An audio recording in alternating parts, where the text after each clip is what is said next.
ఈరోజు వైఎస్ఆర్సీపీకి చెందినటువంటి కొంతమంది పార్టీ నాయకులు కావచ్చు, కార్యకర్తలు కూడా బాణసంచా పేల్చుకొని సంబరాలు చేసుకుంటున్నారు కొన్ని చోట్ల.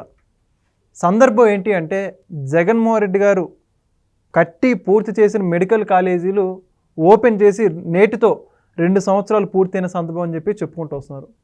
ఒక పక్క ఇప్పటికే తెలుగుదేశం పార్టీ రాష్ట్ర నాయకులు కావచ్చు, ప్రభుత్వం కూడా మెడికల్ కాలేజీ ఏ స్థితిలో ఉన్నాయో వాటి అన్నిటికి సంబంధించి పూర్తి వాస్తవాలు బయటపెట్టడం జరిగింది. కానీ వాళ్ళేమో బాణసంచా చెప్పుకొని పూర్తిగా సంబరాలు చేసుకుంటున్న పరిస్థితి. మరి ఏంటో ఇదే అంశానికి సంబంధించి పూర్తి విషయాలు తెలుసుకుని మనతో ఉన్నారు జనసేన పార్టీ రాష్ట్ర నాయకులు శ్రీరామ్ గారు. సార్ నమస్కారం అండి. నమస్తే సార్, మొన్నదాకా మెడికల్ కాలేజీకి సంబంధించిన రచ్చ మనందరం కూడా చూసాం. వైఎస్ఆర్సీపీ నాయకులు వాళ్ళందరూ ఛాలెంజ్ చేస్తున్నారు, మరి ఎక్కడ అంటేనే చూపించే దాఖలాలు కూడా లేవు. కానీ ఇప్పుడు మళ్ళీ తాజాగా వాళ్ళు మాత్రం మళ్ళీ సంబరాలు చేసుకుంటూ కేక్ కటింగ్లు చేసుకుంటున్నారు. అడిగితేనేమో జగన్మోహన్ రెడ్డి గారు మెడికల్ కాలేజ్ కట్టి పూర్తి చేసిన సందర్భం అని చెప్పి చెప్పుకుంటున్నారు. ఎక్కడ పూర్తి అయిపోయినా అసలు ఏమంటారు మొత్తానికి? అంతా బూటకం అండి. అది 17 నాకు తెలుసు, 17 అనుకుంటా. 17 కాలేజీలు చాలా చోట్ల చాలామంది వెళ్ళి చూస్తే తుప్పలో అంత రచ్చగా రోడ్ ఏమీ లేవు, అంతా కూడా ఖాళీ ప్లేస్లు ఉన్నాయి ఆల్మోస్ట్ అన్నట్లో కూడా. ఈరోజు మీరు అన్నట్టు ఏదైతే బాణసంచా చేస్తున్నారు కూడా ఏదో గుడ్లో మెల్ల ఏదో సంథింగ్ అంటే ఏదో అదృష్టం ఏదోటి ఆ 17లో ఎక్కడో ఏదో కాంట్రాక్ట్లకి ఇచ్చిన ఏదో 2-3 ఏమన్నా ఒక స్కెల్టన్ అది కూడా అది skeleton, not full fledged medical college. It's not a full fledged running medical college. దమ్ముంటే రమ్మనండి ఎవరినన్నా తీసుకొచ్చి ఒక మెడికల్ కాలేజ్ నామ్స్ ప్రకారం ఏమి ఉండాలి, ఎన్ని క్లాస్ రూమ్స్ ఉండాలి, ఎన్ని సెక్షన్ లైక్ ఇలా డెర్మటాలజీ అని కార్డియాలజీ ఇలాంటి అన్ని ఆ సెక్షన్స్ అన్ని వాటికి సంబంధించిన ల్యాబ్స్ ఇంక్లూడింగ్ ఫుల్ ఎక్విప్మెంట్, అలాగే ఎంబెడ్ అయ్యి అంటే అనుసంధానమైన ఒక మెడికల్ కాలేజ్, అలాగే ఇవన్నీ ఇంకా చెప్తా ప్రాపర్ అప్రూవల్ తెచ్చినప్పుడు మీరు ఏమైతే చూపిస్తారో ఒక మెడికల్ కాలేజ్ అవన్నీ చూసి బాణసంచా ఏదైనా కాల్చుకోమని మనకి ఎవరికి అభ్యంతరం లేదు. మనం కూడా హ్యాపీ, మన పిల్లలకి మన మన మన ఏపీలో అందరికీ కూడా అందుబాటులో ఉంటాయి. కానీ ఏం జరగలేదు. ఇవన్నీ ఏంటంటే స్కెల్టన్ ఉంది, తప్పును కప్పుపుచ్చుకోవాలి. 17 మెడికల్ కాలేజ్ అన్నారు. ఆయన ఏదో ఆయన యాజ్ యూజువల్ ఎప్పుడు డేటా ఉండదు ఆయన దగ్గర. జగన్ గారి దగ్గర అనేసాడు 17 నేను చేశాను అని చెప్పి. వెళ్ళి చూస్తే మొత్తం తుప్పలు అవి చెత్త చెదారం కచ్చా రోడ్లు రకరకాలుగా ఉంది. సో దాన్ని ఏదో కవర్ చేయాలంటే ఎవడో చెప్తాడు, సార్ కొంచెం మనం స్కెల్టింగ్ చేసి ఉంచాం, ఒక 2, 3, 4 ఉంచాం అంటే దాన్ని హడావడి చేసేటి మసిపూసి మారడిగా చేయటం అంటారు చూసారా, అంటే లేదో కట్టేశారు. అదే చెప్తాను, చూపించమని చెప్పండి. వాళ్ళు చేతకంతనం అంతది, చేతకంతనం చేయలేదు కానీ నోరు స్లిప్ ఏదో అనేసారు, దాన్ని కవర్ చేసుకోవడానికి తీసుకొచ్చింది. అంత బాణసంచా చేస్తే ఏదో హడావడి అయిపోయింది. టీవీలో చూసిన బొబ్బ నిజం కట్టేయారు, కానీ నిజంగా రియల్గా చూస్తే నది చెప్తాను, వాళ్ళంత బాణసంచా కాల్చే ముందు ఒక వీడియో రిలీజ్ చేయమండి లైవ్లో, నాట్ రికార్డెడ్, లైవ్లో this are all sections, this are the head of the rooms, this are the staff, lab equipment ఇన్ని ఉండాలి. Medical college not a joke.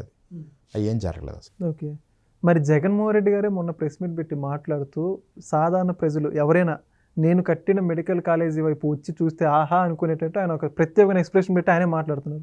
అంటే ఆయనకు తెలియదు అంటారు మరి అక్కడ గ్రౌండింగ్ లేదండి. అది చెప్తాను, ఆయనకి ఇప్పుడే కాదు, మీరు అబ్జర్వ్ చేస్తే అంతకుముందు 5 years కానీ ఆయన any press meet it is relevant of development, relevant of మీరు పాలిటిక్స్ ఆరోపణలు చేయటం కానీ ఎప్పుడు కూడా యూజువల్ నేను చూస్తుంది అంతా కూడా యూజువల్ డేటా ఉండదు ఆయన దగ్గర. ఎవరు ఇచ్చేస్తారో తెలియదు కానీ ఎప్పుడు కూడా డేట్స్ రాంగ్, ఈ డేటా రాంగ్, ఎన్ని రాంగ్ ఉంటాయి. ఆయన ఏదో అనేస్తాడు, అది ఎవరు ప్రపోజ్ చేస్తున్నారు తెలియదు.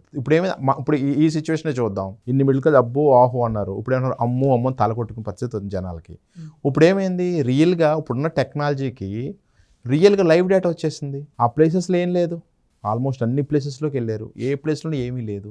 ఈయన సమాధానం చెప్తారు, మళ్ళీ రాడు చూడు అబ్జర్వ్ చేయండి, ఆ మాట అనేసాడు, ఇది వచ్చిందా రాడు. ఇప్పుడు ఏం చేస్తున్నారు, వెనకాల ఉన్న రోజా ఏళ్ళో వాళ్ళు ఎవరికో చోట మోట భజన కొట్టి నాయకులు 4-5 ఉంటారు కదా, వీళ్ళు తప్పనిసరి పరిస్థితుల్లో దీన్ని ఏం చేయాలి, కవర్ చేయాలి. ఇంత అలా నేహాడు ఆయన, ఇటు చాలా గంటాపదంగా వేయటం బాబు. ఇంకా అసలు నిజంగా అద్భుతమైన 17 కాలేజీలు కట్టేసి ఇంకా తల్లిదండ్రులు కానీ ఎవరన్నా చూస్తే అబ్బో అని అనేసిన తర్వాత ఏం చేయలేదు, ఆ స్కెల్టన్ వాటిని తీసుకొని చూపిస్తారు అంతే. ఏం జరగలేదు. జరిగితే జనాలకు ఎందుకు తెలియదండి. లేదంటే నన్ను వాళ్ళ ఛానల్ ఉంది కదా, సాక్షి ఉంది, లైవ్ పెట్టమనండి. సందర్భంగా అడుగుతున్నాం, ఓకే కుటుంబ ప్రభుత్వం తరఫున లైవ్ పెట్టమనండి. ఏవైతే అట్లీస్ట్ 4-5 కాలేజీలు, ఆ 4-5 కాలేజీలు వెళ్ళమనండి. 17 అన్నారు, 17 చూపించాలి ఫస్ట్ ప్రయారిటీ. నిజంగా చేత కాదు సరే వదిలేసాయి, 17 మీరు చూపించలేరు, లేదు ఏం చూపించారు, ఆ 3-4 ఉన్నాయి, మ్యాక్సిమం అయితే 5. వాటిని కూడా లైవ్ కెమెరాతో రికార్డింగ్ లైవ్ చూపించి ఏ రూమ్ ఈ రూమ్ అని జస్ట్ ఒక half an hour 1 hour max చూపించమని చెప్పండి. స్టాఫ్ని ఏమని పరిచయం చేయండి ప్రజలకు, ఎదుగో నేను చేసిన అభివృద్ధి ఇది అని చూపించమనండి. చూపించలేరు వాళ్ళు. As simple as that. మరి ఎందుకు డాంబికాలు పలుకుతున్నారు వాళ్ళు? ఇంకా ప్రతిపక్ష హోదా లేదు. వైఎస్ఆర్సీపీ కనుమరుగయ్యే ప్రస్తుత పరిస్థితులు ఉన్నాయండి. స్కామ్లన్నీ బయటపడుతున్నాయి. పెద్ద పెద్దలంతా సిట్లో వెళ్ళిపోతున్నారు, అరెస్ట్ అవుతున్నారు. నీకేమవుతుంది? బలగం ఉండేది. ఆయన ఒకప్పుడు సీఎం అని కింగ్ అనుకుందాం ఫర్ డిస్కషన్ సేక్. కింగ్ పక్కన మంత్రులు, సేనాధిపతులు, సైన్యం ఇదంతా ఉంటుంది. ఇప్పుడు రాజకీయ వ్యవస్థ ఈ వ్యవస్థ అంతా ఏమైంది? స్లోగా వాళ్ళ స్కాములు బయటపడి కొంత ఎవరన్నా ఆ రోజున లైక్ కేతిరెడ్డి అనుకుంటా ఒక ఎమ్మెల్యే అలా కొంతమంది ఒక నాకు తెలిసిన అది ఉన్నారు. వాళ్ళు భయపడి నోరు ఇప్పలేకపోయేవారు. ఇంకోటి రాపాక్ కూడా మొన్న ఇప్పుడు స్టేట్మెంట్ ఇచ్చాడు, నోరు ఇప్పలేకపోయి. ఇప్పుడు ఏమైంది? ఒకసారి ప్రభుత్వం ఇదేంది కాబట్టి వాళ్ళు ఎన్నాళ్ళు మనస్సాక్షి చంపుకుని బతికారు. ఇప్పుడు కనీసం ఇప్పుడు నిజం చెప్పాలి ఏం చెప్తున్నారు? నిజాలు చెప్తున్నారు. ఆయన దగ్గర మాట చెల్లదు, చాలా మోనార్క్గా పోతాడు, ఎవరి మాట వినడు. సో దానివల్ల ఏమవుతుంది? ఎప్పుడైతే సీఎం పదవి రాజు పదవి ఉందో అప్పుడు అందరూ ఉంటారు. ఎప్పుడైతే అది పోయిందో ఉండాలంటే నీ దగ్గర ఏదో క్యారెక్టర్ ఉండాలి, strong ability. As a king ఎలా ఉండాలి? స్ట్రాంగ్ ఎబిలిటీ ఉండాలి. అందరి మాటలు వినాలి, తన ఓన్ తీసుకున్నా అందరు అనాలిసిస్ చేసుకోవాలి, ఆయన ఆలోచన విధానం ఉండాలి. అవన్నీ లేనప్పుడు ఏమవుతారు? అలాగే కొంతమంది స్లోగా వెళ్ళిపోతున్నారు. బ్యాలెన్స్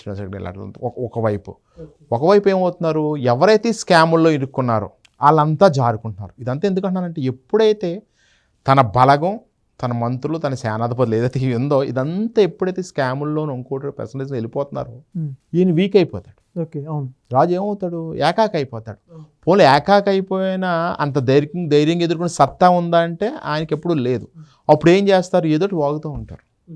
అదే అంతకన్నా ఏం లేదు. ఆయన ఎప్పుడైతే నాకు తెలిసి వైఎస్ఆర్సీపీ అలాగలా కనుమరుగే పరిస్థితులు ఏర్పడ్డాయి, దాంట్లో డౌట్ లేదు. ఆ భయంతోనే ఈయన ఇంకా డాంబికాలు పలుకుతున్నాడు. నేను అది చేశాను, ఇది చేశాను, 5 ఏళ్ళు అలా చేశాను, ఇలా చేశాను, మీరు ఇలా చూడండి, అలా చూడండి. అలాంటివన్నీ ఎలక్షన్లోనే చెప్పచ్చు కదా. That's it. నేను చెప్పలేకపోయాడు కదా, అభివృద్ధి ఏం లేదు. సో మొత్తానికి వాళ్ళు చేసినటువంటి తప్పులు కప్పిపుచ్చుకోవడం ప్రయత్నంలో భాగమే అంటారు ఇదంతా. Definite 100%. Thank you. Thank you.